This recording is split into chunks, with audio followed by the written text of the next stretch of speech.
Ano ang dapat gawin para ang bill natin sa SpayLater ay kusang i-deduct sa ating Shopee Pay account? So sa araw mismo ng due date guys ay di na natin kailangan pang mag-transact para magbayad ng ating bill dahil kusa na po itong i-deduct sa ating Shopee Pay balance.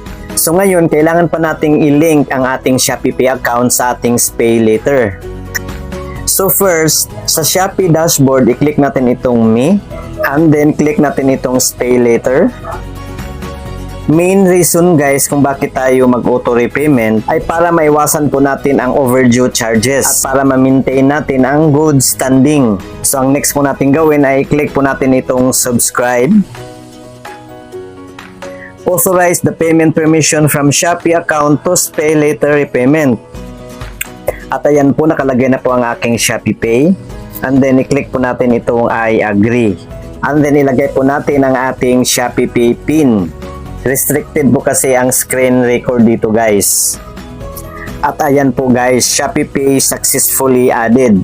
You can now use Shopee Pay as a payment method in payment sequences. And then, i-click na natin itong OK.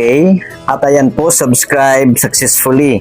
So, kailangan daw guys ay may sapat na po na laman ang ating Shopee Pay bago mag-alas 8 ng umaga sa araw mismo ng due date on the 15th of each month, kada pitsa 15 ng buwan. So, ganun lang po guys. Please like and share this video and subscribe my YouTube channel for more tutorial videos.